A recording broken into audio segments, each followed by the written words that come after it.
Welcome to the laboratory, episode 1. This podcast you have to pay $20 to view. We're charging 20 per episode. So let's just dive right into it with the Yeezel for All the right, what do we day. start off with? Something from Yeezus or The Life of Pablo? Opener Yeezus, I would say let's start with new.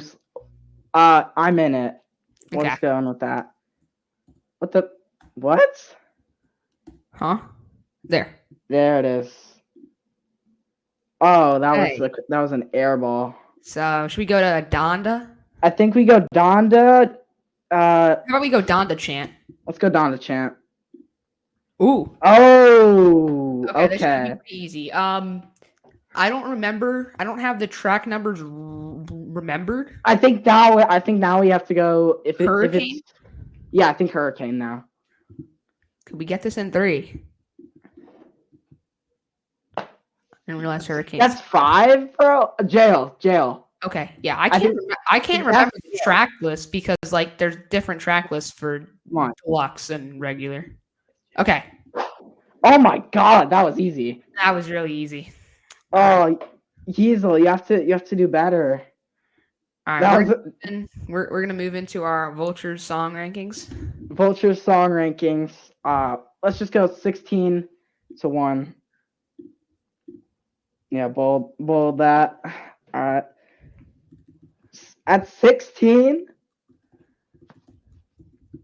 I think at 16 we're gonna put. I think out of fairness, we put King at 16 just because it's short and it's not really a song. It's just an outro to the album. I'm not saying that it's bad. It's really not. But I'm just gonna throw King 16. At 15, I think that we're gonna ruffle some feathers early. We're going Stars. Stars is 15. Okay. I think then after 15, after Stars, I think then this is where Vultures' little Cinderella run to not be put at 16 ends. You going Vultures? Yeah, I'm going Vultures here. 1, it's too long. 2, this is without the Dirk feature, I assume, because that wasn't what was released. So, I mean, just pretty mid.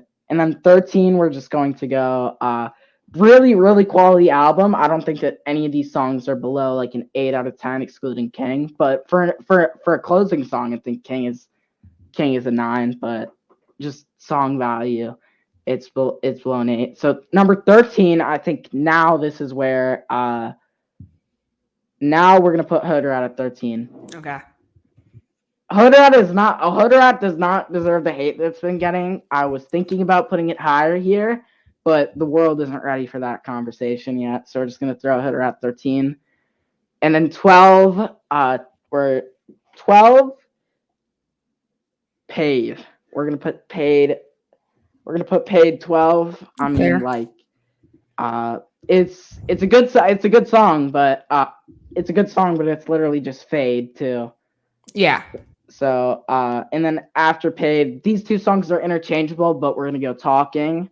Talking, not a bad song whatsoever, but I think that Northwest little 1-minute verse could have just been cut, or at least just make it shorter, because Ty's verse on there was just exquisitely magical. So yeah, Ty's verse was great. Yeah, Ty's verse was great. So we're gonna go Talking 11. And then after Talking, I think that entering the top 10. So this is the top tier of songs on this album, because there's no real bottom tier. So number 10, we're gonna throw out Do It at 10. Okay. Do It, I think Do It it's still a very good song. I think that it is overhyped by the creator of the Yabis playlist. And I think that if you haven't checked it out, just go check out the Yabis playlist on Apple Music. It's absolutely beautiful. So then Do It at 10, and then 9, we're going to go At number 9, we're going to go. We're gonna go Keys at 9. Keys to My Life. Fair. And then already not type today. Already the opening 4 songs of the album are already cooked. And then 8, we're going to go. I think at 8, I think that this is where we put Paperwork. Okay. At just 8, kind of middle. For Vultures 1 standards, it's okay. I think that with Paperwork, very good song. There isn't really a bad verse on it. I think that this is one of Ye's better verses on the album. So we're just going to throw that at 8. And then at 7, we're going to go. I don't know. I don't think that the world is ready for this conversation. But we're going to put Carnival at 7. All right. We're going to put Carnival at 7. Interesting. I think commercially it's a very good song. I'm not denying that, but this album most definitely has 6 better songs than it, and number 6 of the 6 best songs better than the current number 1 song on the Billboard Hot 200 is personally, I think that number 6 here is Fuxum. This is a PG podcast, so yeah. Fuxum. Great. The verse from Cardi here was very quality. Just a good song overall. Little cameos. And then I think top 5. A little bit from Travis Scott too on. Fuxum. Oh yeah, the little Travis Scott little bit at the end. Hopefully we get a little bit more Travis on Vultures too. I expect it. So, and then number 5. At number 5, we're going to throw. At 5, we're just gonna. Number 5 is going to be Problematic. I think that Problematic is just a beautiful song from top to bottom. I really just do not think that there's any problems with it. I have nothing specific to justify this, but we're just going to throw Problematic at 5. And then at number 4, we're going to put Good Don't Die. Good Don't Die is a masterpiece. What really just makes me very upset is the fact that Donna Summers, like a deceased lady, her estate did not clear the sample, and for that very reason, we're gonna put that at 4. At number 3, we're going to put at 3. Fuck it. We're just gonna go. What haven't I said yet, bro? Beg Forgiveness, Burn, and Back to Me. All right, Beg Forgiveness, Burn, Back to Me. Thank you. Beg Forgiveness 3. Incredible song with Chris Brown. Chris Brown kind of carried. I think that just like album-wise, the placement of it after Carnival, because it's a little bit slower paced, I think that could have been worked on. But other than that, no complaints with Beg Forgiveness. It's a very good song. And then number 2, we're gonna throw Burn at number 2, which gives Beg Forgiveness the 1 spot. You mean Back to Me? I don't think that this is about Burn, because Burn is, I would say, Burn is getting the right recognition right now as in some people's eyes the best song on the album. But in my opinion, I think that Back to Me clears. But Back to Me, best song on Vultures. I'm gonna hand it over to Mr. Ryan here. All right. Well, I agree with a lot of what you said. My rankings are pretty different, but like not too far off. Just a lot of interchangeable stuff. So at number 16, I have Hood Rat. You like this song more than me, and I don't dislike this song by any means. I just think that it would have been better off without the Hood Rat as loud. I don't mind too much that it was repeating. It was just too loud for me. You couldn't hear the good vocals on that song, but I don't hate the song. I would not go back to it. There's no songs. There's no albums. There's no songs on this album that I would not come back to and just automatically skip if I'm listening to the album from start to finish. And then number 15, I have King, just a short little outro. Ye could have done better on the outro, in my opinion. He has way better outros like St. Pablo throughout his career, like Late, just for an example, Good Night. And then number 14, I have Keys to My Life. Nice little song, funny verse with the Papa Johns, and not too much. I like the end though. I like the female singer on the end. Not sure what her name is, but I like that little part. And then number 13, I have Talking. Kind of like what Will said. Yeah. I think it would have been better off with a shorter Northwest verse or just the whole thing scrapped. I get that Ye wanted his daughter on the project, kind of taking after what Drake did with his son Adonis. And Northwest definitely had a great performance compared to Adonis. I know there's a little bit of an age gap, but still. So I don't hate the Northwest verse. I wouldn't skip past it like when I'm listening to it. Yeah.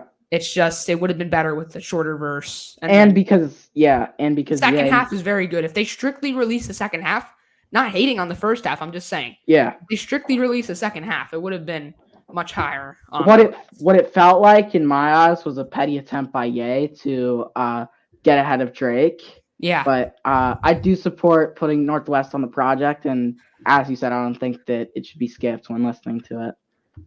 Number 12, I have Paperwork. I like this song. Like, my top 12 are all songs that I really like a lot. I just think I would have liked a little bit more on this from Ye. And it's just not, like, based off personal preference. It's not my favorite style of music, just the production style. I like more chill Ye songs. But I do like the Brazilian funk sample. I think that's very innovative by Ye. We never really had a beat like this before from Ye, so that's very cool. There were two beats. Paperwork and Carnival were two beats that there's nothing even remotely close to it in Ye's catalog. So I really like how Ye's continuing to innovate himself, even though he's had, 13, 14 studio albums already. Yeah. And he's produced for a ton of artists too. Yeah, and with Paperwork, that's really just Ye looking at... I think Ye is still at least somewhat in touch with social media and all that, and that's really where all the traction for Brazilian funk is outside of Brazil right now. So I think that was a good little. We'll see definitely a lot more of that within rap because what artists are starting to do now, they're trying to get plays on TikTok, they're trying to get support on social media platforms. So I think that was the closest thing that EA had to a cash grab on Paperwork. And number 11, I have Paid. It's just a club song, but by no means do I not like the song. I think it's a good song.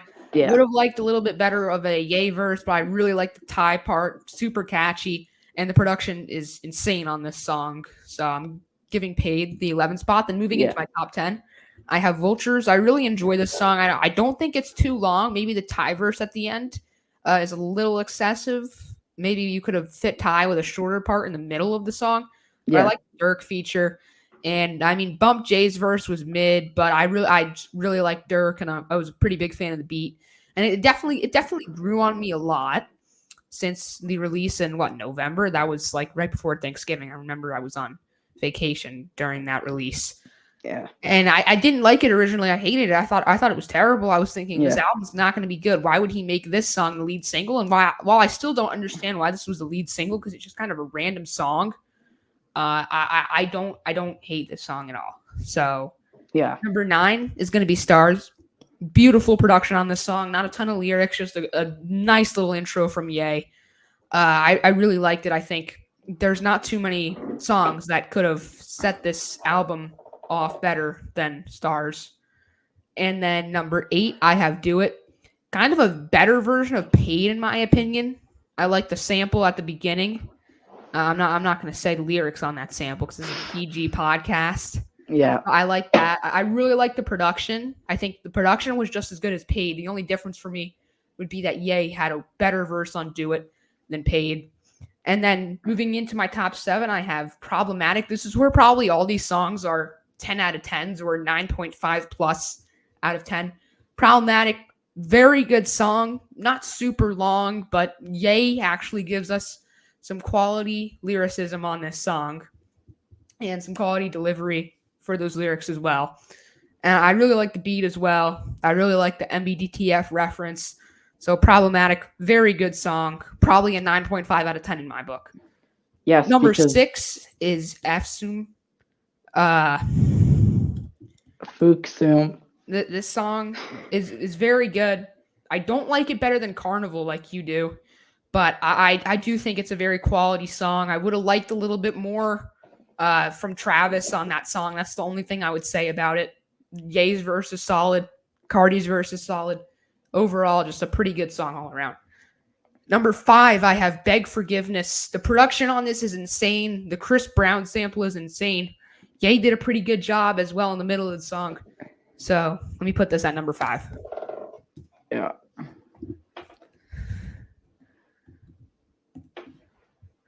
Number 4, I have Good Don't Die. Based on personal preference, which I'm trying to kind of mix in personal preference and how good I think the song is. Based on personal preference, because I like more chill Ye songs, this would probably be my favorite song on the album. Sadly, it got removed from streaming services. But it's only really a 2-minute song. There's not a ton of singing on this song.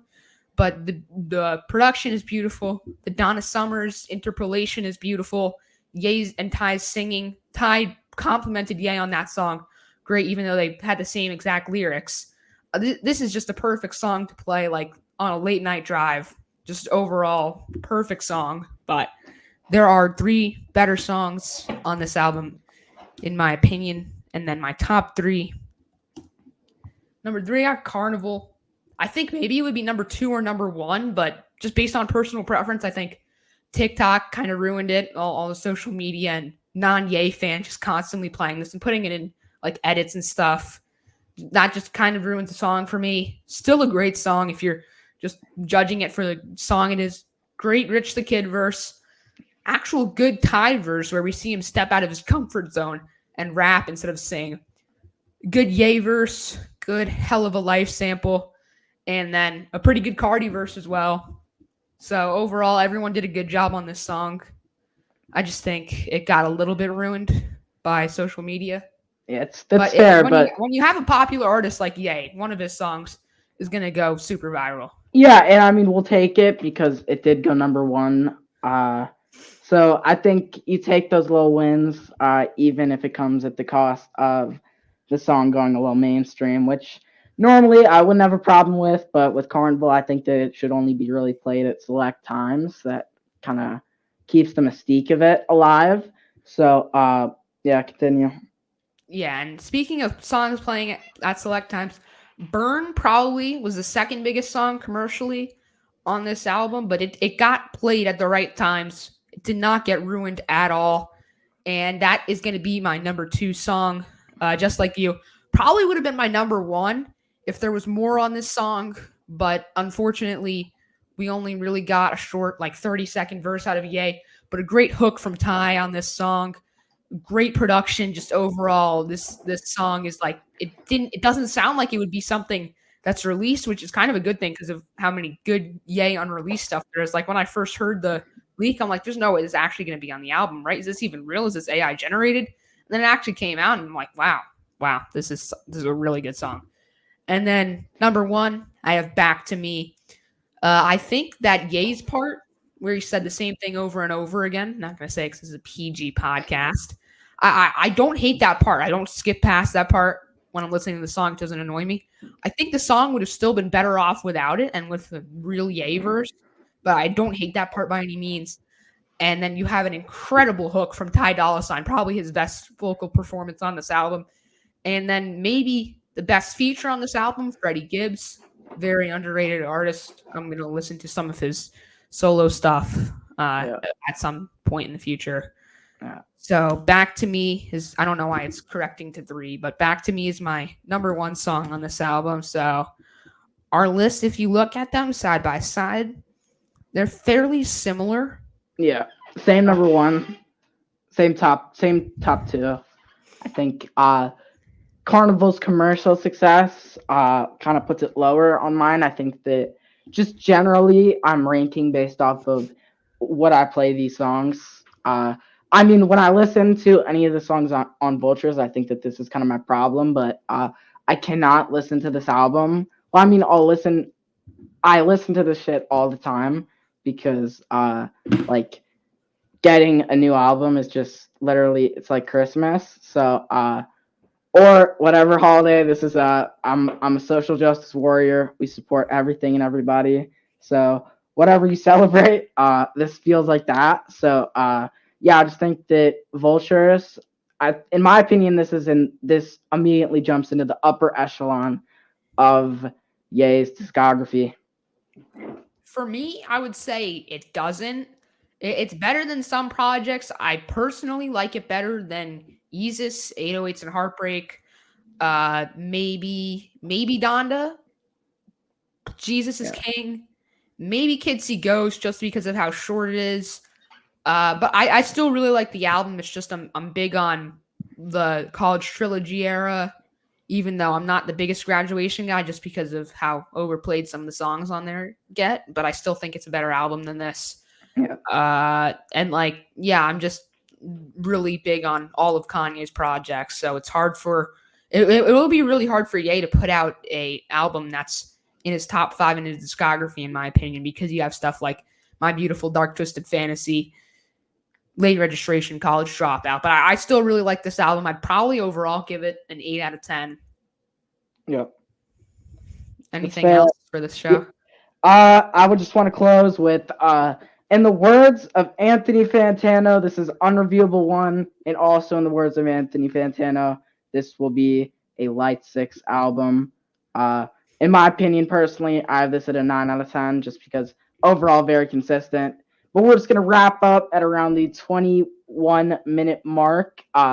20, which is the price of everything on Yeezy.com.